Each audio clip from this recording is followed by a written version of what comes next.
ओम शांति। Clear sir? ठीक sir. ओम शांति। मातेश्वरी गुणों की खान थी, गुप्त तपस्विनी थी। ब्रह्मा कुमारी दादी निर्मल शांता जी कहती है, मम्मा बहुत गंभीर और शांत थी। मम्मा मुरली भी चलाती थी तथा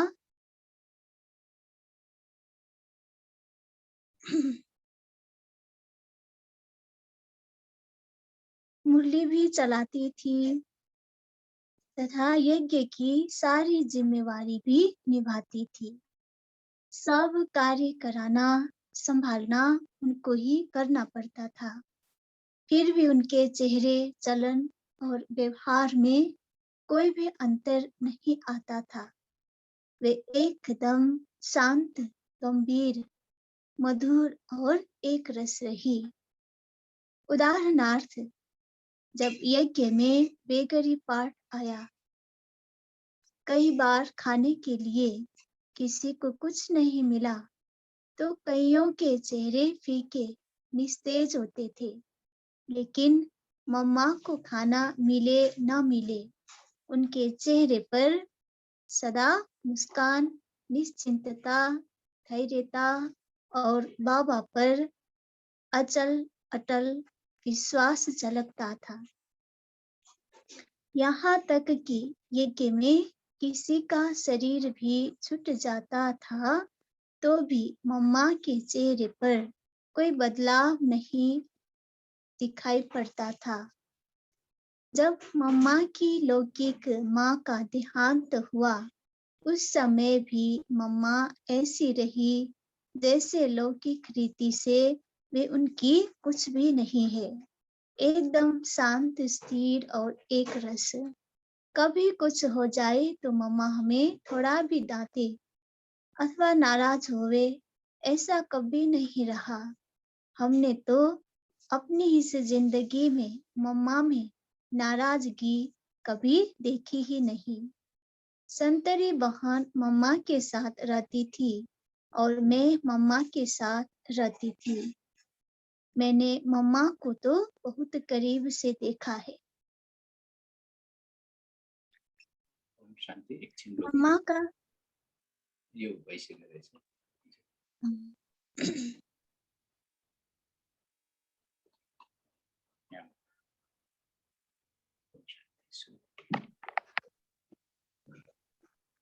शक्ति स्वरूपा और सिद्धि स्वरूपा मातेश्वरी।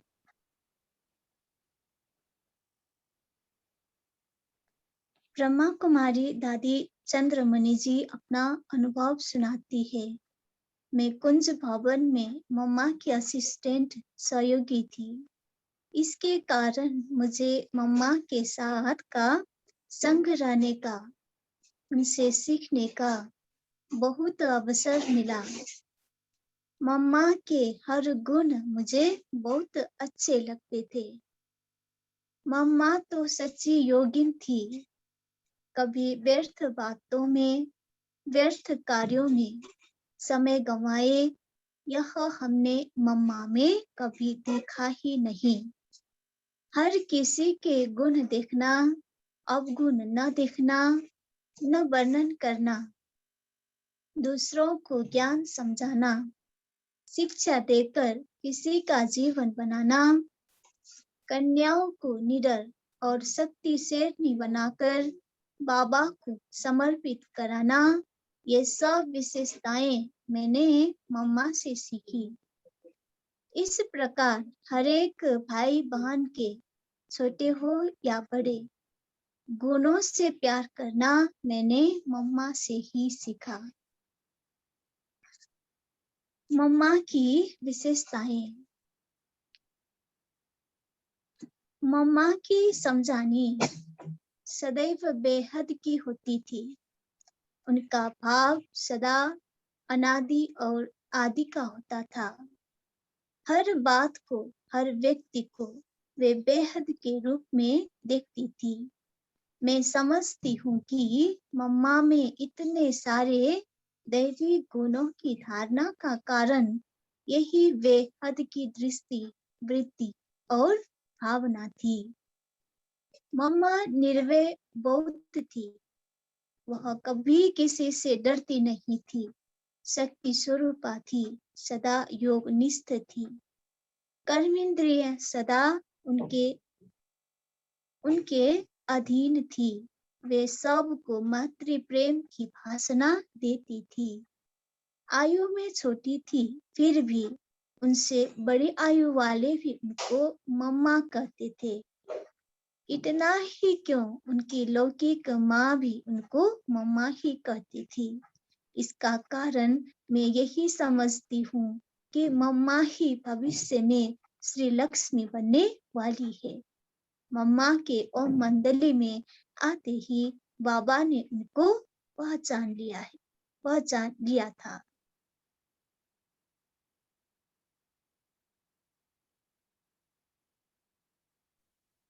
अपने भविष्य लक्ष्य और लक्ष्य में लवलीन। कई बार हम मम्मा से पूछते थे, मम्मा आप क्या सोच रही है, कहाँ है? तब मम्मा बोलती थी, मैं यहाँ नहीं चल रही हूँ, मैं बैकुंठ की धरने पर चल रही हूँ।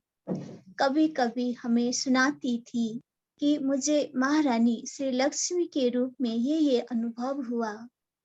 महाराज कुमारी श्री राधा के रूप में ये अनुभव हुआ।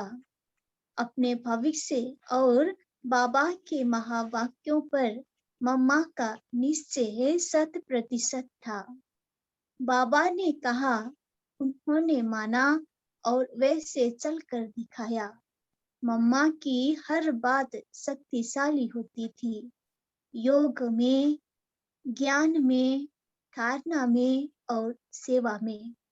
मम्मा में न किसी के प्रति आकर्षण हुआ और न किसी से नफरत की। मम्मा ने सबको अपना बनाया और वह सबकी बनकर रही।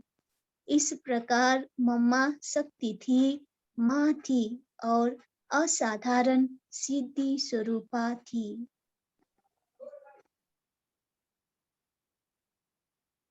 गान विशारदे संगीत शारदे मातेश्वरी। ब्रह्मा कुमारी दादी मनोहर इंदिरा जी मम्मा के बारे में सुनाते हुए कहती है कि मेरा ऐसा सौभाग्य था कि बाबा का घर भी मेरे घर के पास था और मम्मा का घर भी मेरे घर के पास ही था। लौकिक में भी बाबा के घर में हमारा जाना आना होता था। जब पहली बार मम्मा सत्संग में आई तो उन्होंने बाबा को देखा और बाबा ने उनको देखा तो क्या अनुभव हुआ होगा। मम्मा को लगा कि यही मेरा सच्चा अलौकिक पिता है। बाबा को भी लगा कि यही मेरी वारिस बच्ची है। यही मेरे स्थूल और सूक्ष्म खजानों की मालिक बच्ची है। उस दिन से मम्मा ज्ञान में आगे बढ़ने लगी। मम्मा का रूप भी बदलने लगा, आचार विचार बदलने लगे, वेशभूषा भी बदल गई। ज्ञान में गहराई तथा योग में रुचि बढ़ने लगी। मम्मा गीत गाने में बहुत होशियार थी।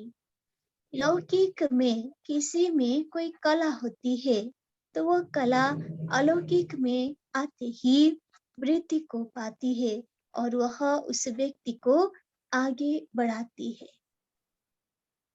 मम्मा हारमोनियम के साथ भी और सितार के ऊपर भी बहुत अच्छा गीत गाती थी। एक बार मम्मा ने खुद अपने अनुभव का एक गीत बनाया और गाया। इतना अच्छा गाया कि सुनने वाले बहुत खुश हुए।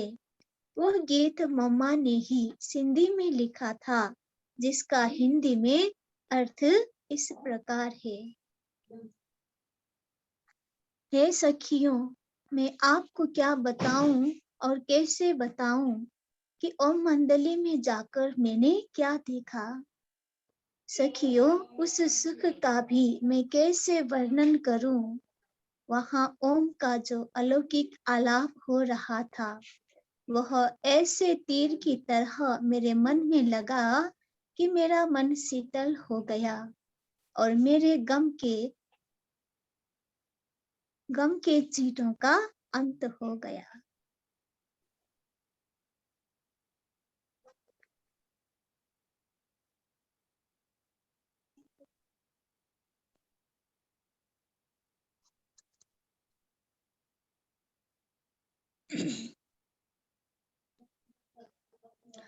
आकर्षित होकर दिन प्रतिदिन सत्संग में आने वाले, उसके बाद बाबा रोज एक गीत बनाकर देते थे और मम्मा तर्ज निकाल कर सत्संग में गाया करती थी। गीता ज्ञान और मम्मा के गीत गाने की मधुरता से आकर्षित होकर दिन प्रतिदिन सत्संग में आने वालों की संख्या बढ़ती गई। उनमें माताएं और कन्याएं ज्यादा संख्या में थी। उसी समय दिव्य दृष्टि दाता बाबा ने दिव्य दृष्टि का भंडार खोल दिया। ओम की ध्वनि सुनते ही कई माताएं और कन्याएं ध्यान में चली जाती थी। वे ध्यान में अनेक प्रकार के दिव्य दृश्य देखती थी। माताओं को स्वर्ग तथा श्री कृष्ण के साथ खेलपाल करने के साक्षात्कार होते थे। आंखें बंद है मगर वह श्री कृष्ण को देख रही है। श्री कृष्ण जा रहा है और वो उसके पीछे पीछे जा रही है। बाबा को पता लगा कि ये माताएं मेरे में श्री कृष्ण को देख रही है और मुझे पकड़ने आ रही है, तो बाबा सीढ़ी चढ़कर ऊपर के कमरे में जाने लगे। ये माताएं अपनी आंखें बंद होने पर भी बाबा के पीछे अर्थात श्री कृष्ण के पीछे सीढ़ी चढ़कर जा रही थी, दौड़ रही थी। यह बात फैल गई कि दादा लेखराज के सत्संग में श्री कृष्ण का साक्षात्कार होता है।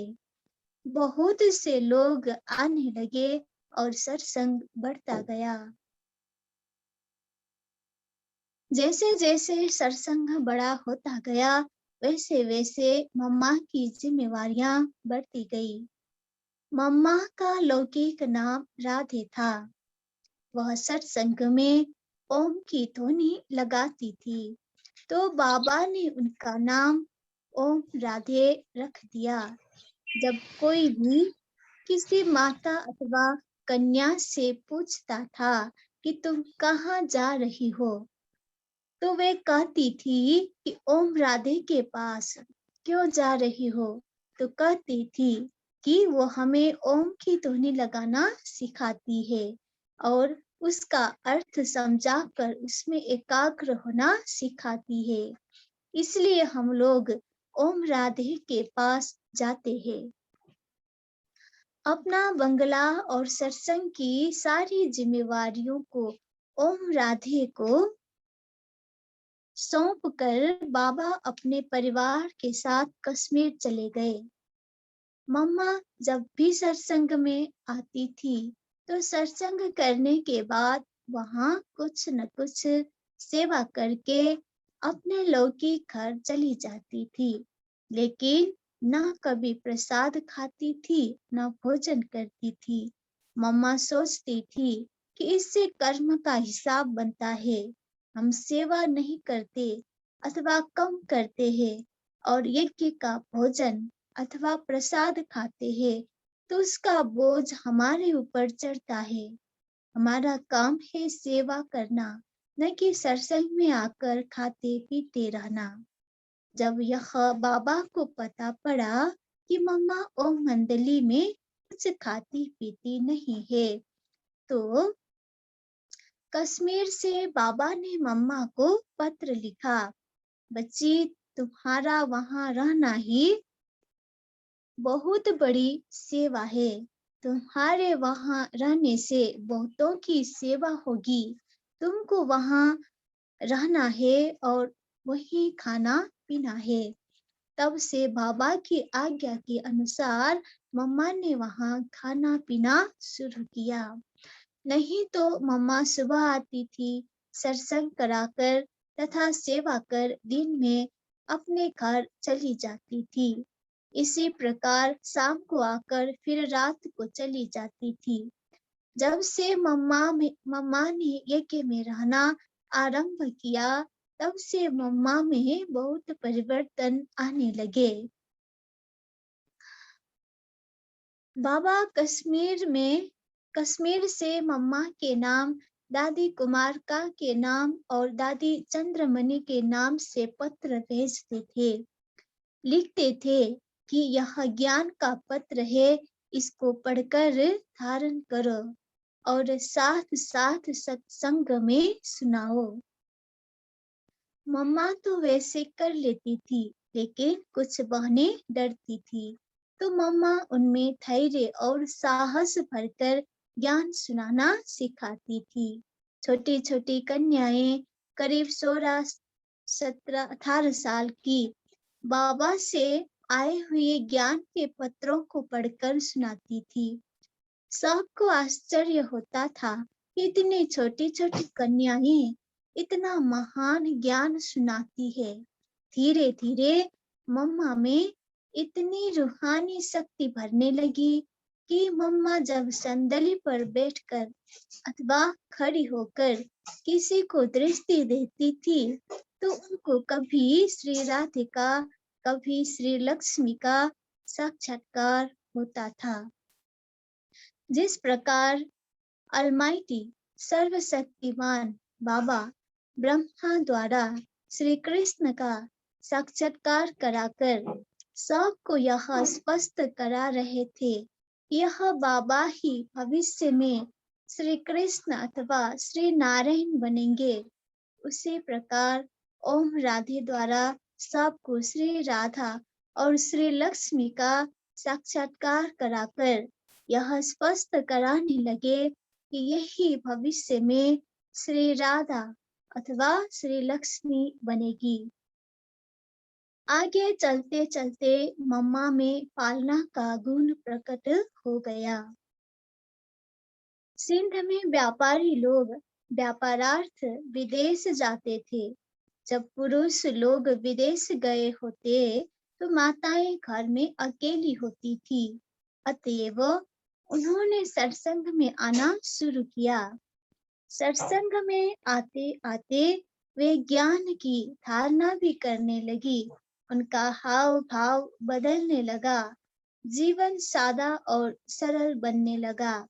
वे माताएं पहने हुए जेवर उतारकर साधारण रूप में रहने लगी। जब उनके पति लोग वापिस आए तो वे उनको देखकर आश्चर्यवत हो गए कि उनकी पत्नियों को क्या हुआ है। वे विकार नहीं दे रही है, शांत और निराली है, जेवर आदि भी पहने नहीं है, तो वे अपनी स्त्रियों को मारने पीटने लगे। उस समय मम्मा ने उन बांधेली माताओं की ज्ञान से, मधुर वाणी से ऐसी पालना की हिम्मत बढ़ाई, ताकत भरी कि वे धीरे धीरे अपने में रूहानी ताकत भरकर विघ्नों का सामना करने तथा सहन करने के लिए तैयार हो गई। ऐसे करते करते मम्मा का पालना का पाठ चरम शिखर पर पहुंच गया। तब बाबा ने 8 माताओं और कन्याओं की एक कमेटी बनाकर अपनी सारी चल अचल संपत्ति उस कमेटी को समर्पित कर दी। उस कमेटी में मम्मा का नाम पहले नंबर में था। जब सिंध में सत्संग में आने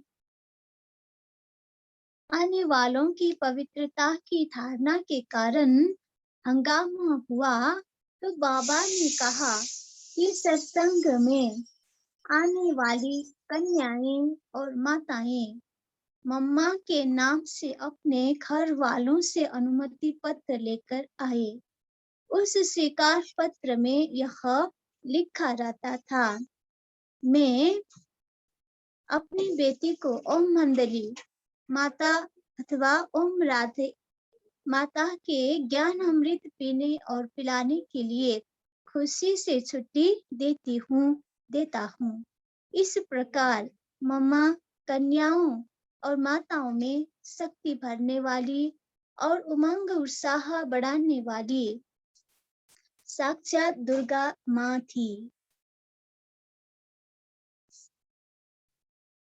बाद में जब बाबा कश्मीर से आए तो अलमाइटी बाबा ब्रह्मा तन द्वारा ज्ञान के गुह्य राजों को खोलते हुए मुरली सुनाते और यह स्पष्ट करते गए कि यह ब्रह्मा ही समस्त मानव कुल का पितामह है।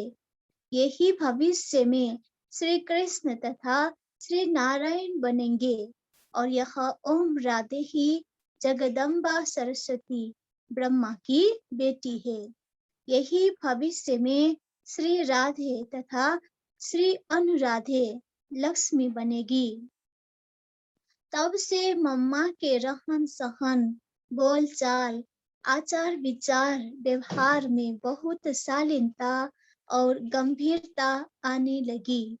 हमने मम्मा को जल्दी में चलते हुए देखा ही नहीं, वे हमेशा धैर्यवत और योगयुक्त होकर चला करती थी। कई लोगों को घर बैठे मम्मा का, बाबा का तथा कभी कभी श्री लक्ष्मी श्री नारायण का साक्षात्कार होने लगा। सत्संग में बच्चे भी आने लगे, बच्चे भाषण करने लगे और ज्ञान सुनाने लगे, तो सुनने वालों को बहुत अच्छा लगने लगा। इस प्रकार सेवा खूब अच्छी रीति चलने लगी। फिर बाबा ने कराची में बड़े बड़े बंगले लेकर वहां ओम निवास खोला। हम सब ने कराची में रहना आरंभ किया। कराची में मम्मा का यज्ञ माता का पाठ शुरू हो गया। उस भवन में करीब 450 समर्पित बहन भाई रहने लगे। माताएं अलग, कन्याएं अलग और कुमार अलग। इस प्रकार 4 अलग अलग भवनों में रहने की व्यवस्था की गई। मम्मा कन्याओं के साथ रहती थी। बाबा का बंगला अलग था। अमृत वेले से लेकर रात तक की हमारी दिनचर्या मम्मा के हाथ में होती थी। सब व्यवस्था मम्मा के निर्देश में ही संपन्न होती थी। मम्मा हर बात में बड़ी एक्यूरेट थी। उनका हर कार्य और व्यवस्था नियम प्रमाण चलते थे। मम्मा ने हमें कहकर कोई सेवा अथवा पाठ नहीं सिखाया। उन्होंने सबसे पहले खुद करके सिखाया। उदाहरणार्थ सब्जी अथवा अनाज साफ करने की सेवा में मम्मा सबसे पहले आकर बैठती थी, फिर बाकी सब अपने आप आते थे। ऐसे नहीं कि हरेक को बुलाती कि तुम आओ तुम आओ। हमने देखा मम्मा ने वाचा से बहुत कम काम किया और कर्मणा से अधिक। पहले खुद कर्म करके सबको सिखाया। यज्ञ क्या है, यज्ञ प्रसाद का महत्व क्या है, बाबा कौन है, बाबा कितना महान है, उनको कैसे सम्मान देना है। इन सब आचरण के नियमों पर मम्मा ने खुद प्रैक्टिकल में चलकर दिखाया और सिखाया। बाबा के हर आदेश और आज्ञा को मम्मा ने कभी साधारण नहीं समझा। वे बाबा की आज्ञाओं को ईश्वर की आज्ञा अलमाइटी बाबा का आदेश समझती थी।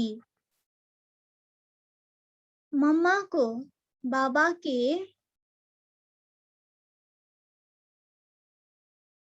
ओम शान्ति भोलि गर्नुपर्ला राम्रो रहेछ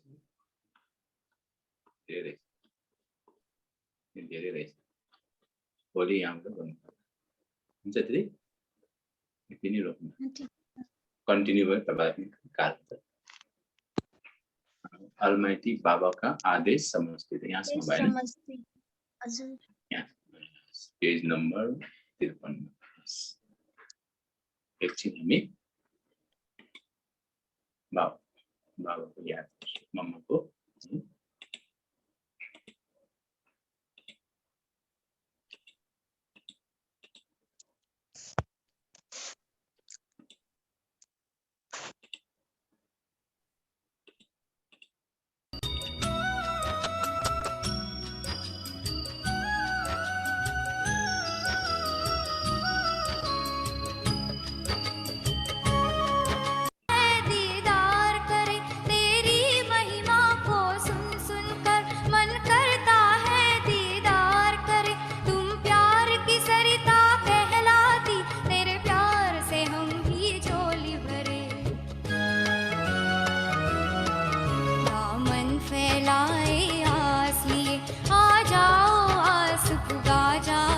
बच्चे पुकारते हैं मम्मा फिर से धरती पर आ जाओ यादों से उतर कर नैनों से दिल में समा जाओ बच्चे पुकारते हैं मम्मा फिर से धरती पर आ जाओ फिर से धरती पर आ जाओ फिर से धरती पर आ जाओ यादों से उतर कर नैनों में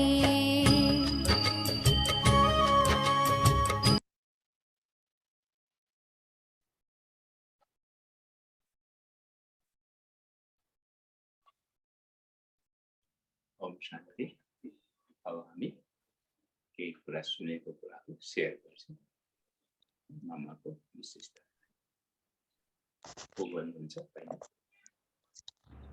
ओम शान्ति ओम शान्ति नम्बर 1 माताजी नमस हजुर मम्मा उमङ्ग र उत्साह दिलाउने वाला दुर्गा माँ थिए कर्ममा अगाडि थिए बोलमा कम बाबाको आज्ञालाई साधारण नै सम्झिने वाली थिए हैन यस अब उहाँको त अब धेरै छ अब अरु भाइ बहिनीले भन्नुहुन्छ ओम शान्ति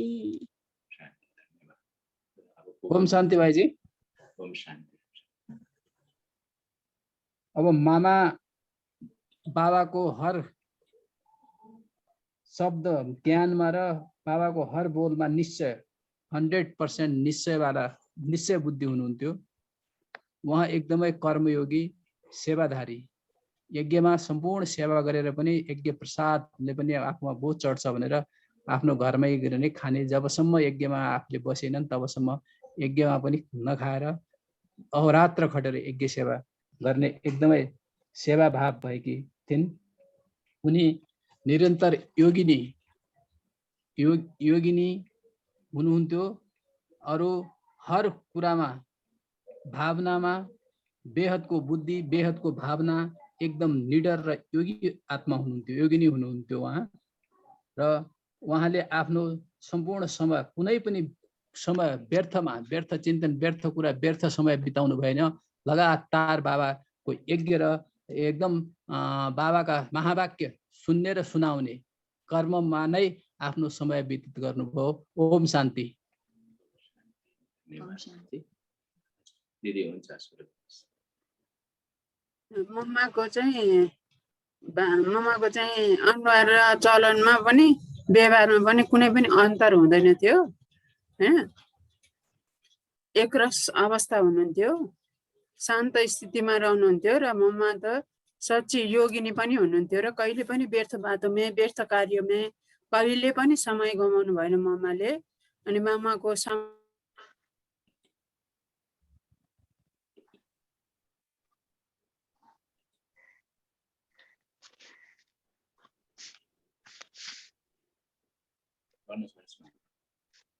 मुखले एउटा कुरा व्यवहारमा एउटा होइन, उहाँको चाहिँ मुखमा बोल्ने व्यवहारमा चाहिँ सबै समान भाव थियो।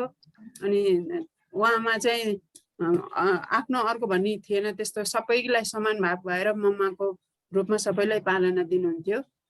ओम शान्ति। कसले भन्नुहुन्छ? कोही हुनुहुन्छ? मम्माको विशेषता अहिले सुन्दा के कुरा सुन्नुभयो? एक दुईवटा विशेषता हामीले ध्यान नगर्नुपर्ने हो होइन? लेख्नुहोस्, त्यही भनेको लेख्नुहोस्। लेख्यो भने सम्झना हुन्छ, सुन्यो भने एकछिनमा बिर्सिन्छ। किन हाम्रो बानी भए छैन होइन? हामी स्टुडेन्ट भए त पढ्ने, स्टुडेन्ट भए त सम्झिन्थ्यो। हामी स्टुडेन्ट नभएकोले अब बाबाले हामीलाई बेहेदको पढाइराख्नु भएको छ, लेख्नु पर्ने हो होइन? लेख्नुहोस् अनि सम्झना आउँछ। न त के भनेको, न त त्यही माताजीले भाइजीले भनेको रिपिट मात्रै हुन्छ। त्यसैले लेख्नु पर्यो सबै। अरू कोही हुनुहुन्छ बोल्ने?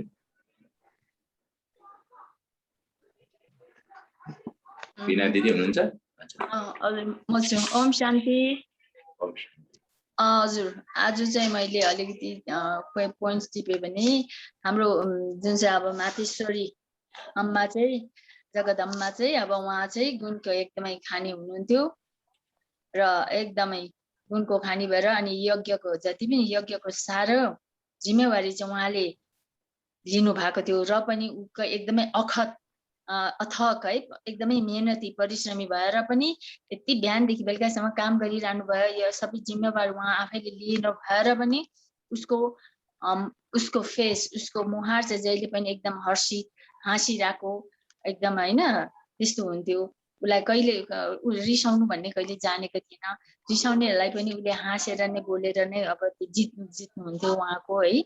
र एकदमै शान्त स्वभावको हुनुहुन्थ्यो र सम्पूर्ण गुणको खानी हुनुहुन्थ्यो र खाना मिले पनि नमिले पनि उहाँ सधैँ नै आनन्द अटल हुनुहुन्थ्यो होइन।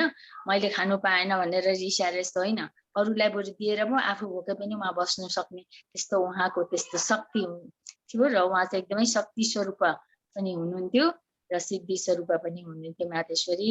र उसले कहिले पनि उहाँले चाहिँ कुनै पनि कामलाई चाहिँ कहिले पनि कुनै समयलाई पनि उहाँले वेस्टेज गर्थिन। जुनै पनि सानो अलिकति सेकेन्डलाई पनि उहाँले एकदमै युटिलाइज गरेर यज्ञमा हुन्छ कि कसरी हुन्छ एकदमै उहाँ चाहिँ एकदमै प्र्याक्टिकल हुनुहुन्थ्यो। उहाँ प्र्याक्टिकल हुनुहुन्थ्यो अनि सबैलाई उहाँले एकदम एक स्नेहको मूर्ति, स्नेहको दयाको मूर्ति होइन।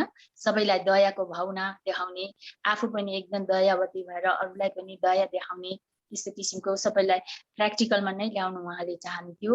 र उहाँको दृष्टि वृत्ति भावनाले गर्दाखेरि चाहिँ उहाँ कम्प्लिटली सम्पूर्ण माता र देवीश्वरी नै हुनुहुन्थ्यो। र उहाँलाई नै ओम राधे भन्दाखेरि एकदमै सुइटेबल, बाबाले नै ओम राधे भन्नुभएको, एकदम उहाँ सम्पूर्ण हुनुहुन्थ्यो। र ओके, आजलाई मैले यति नै भन्नलाई तयारी भएँ। ओके, ओम शान्ति। ओम शान्ति। अरू कसैले बोल्नुहुन्छ कि? कोही कसैले सेयर गर्नुहुन्छ? ओम शान्ति। ओम शान्ति। ओम शान्ति। हजुर भन्नुहोस्। ओम शान्ति। सुनिराखेको सुनिराखेको। भन्नुहोस्। ओम शान्ति। ओम शान्ति। ओम शान्ति। ओम शान्ति। मम्माको विशेषता भन्नुहोस् भाइजी। उहाँ देवी जस्तै हुनुहुन्छ। उहाँ जे काममा पनि सन्चेबल, लगनशीलता, धैर्यता, निर्भयता भएर उहाँ काम गर्नुहुन्थ्यो। उहाँ तन मन धन सबै चाहिँ नि सेवामा लगाउनु भएको छ। उहाँको सम्पत्ति चाहिँ नि सबै चाहिँ नि 5-7 जना बहिनीहरूको अथवा दिदीहरूको समूहमा राखेर एउटा समिति गठन गरेर उहाँको श्री सम्पत्ति सबै चाहिँ नि बाबालाई सुम्पिनु भएको छ। उहाँ निडर हुनुहुन्छ, उहाँ ऐक्यबद्धता हुनुहुन्छ, सबैलाई चाहिँ माया मोह सबैलाई लगाउनु हुनुहुन्छ। उहाँ मायामा अति बाँड्नुहुन्छ। उहाँ धेरै सन्चेल हुनुहुन्छ। ओम शान्ति। ओम ओम शान्ति। शान्ति।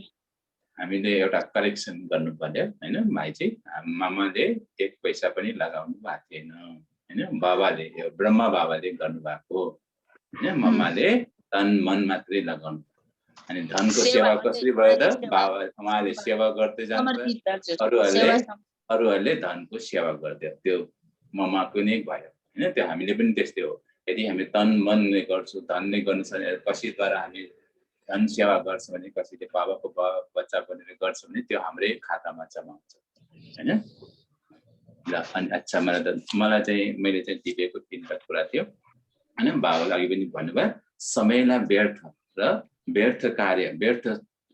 व्यर्थ कार्यमा मम्माले कहिले पनि समय गवाउनु हुन्थ्यो अनि मम्मालाई किन मम्मा भनिरहेछ त वास्तवमा उहाँले हरेक व्यक्तिलाई हरेक आत्मालाई के देख्थ्यो बेहदको रूपले अर्थात् बेहदको दृष्टि यो कहिले पनि साधारण भनेर कुरा गर्थे हैन हुने के हो सत्यकी आत्मा यही नै लक्ष्मी नारायण हो भनेर त्यस्तो बेहदको रूप थियो त्यसकारणले हरेक आत्मा प्रति हरेक व्यक्ति प्रति के थियो मम्माको प्यार थियो स्नेह थियो निष्काम थियो हैन निष्काम निस्वार्थ प्रेम थियो त्यसकारणले उहाँले सबैले मम्मा स्वयं उहाँको आफ्नै आमाले पनि मम्मा भनेर बोलाउँथे हैन र अर्को के थियो मम्माले के गरिन्थ्यो वाचाबाट कम र कर्मनाबाट अधिक गर्थे हैन जहिले पनि तरकारी काट्दाखेरि मम्मा पुग्थे जे सेवा पनि अगाडि मम्मा पुग्थे हैन किन पहिला ब्रह्म बाबाले देखाए त्यस्तो कुरा अब मम्माले गर्ने अनि त्यसकारण त बाबाले पनि के भने त यही नै राधा हो यही नै अनुराधे जो कृष्ण श्री लक्ष्मी नारायण बन्छ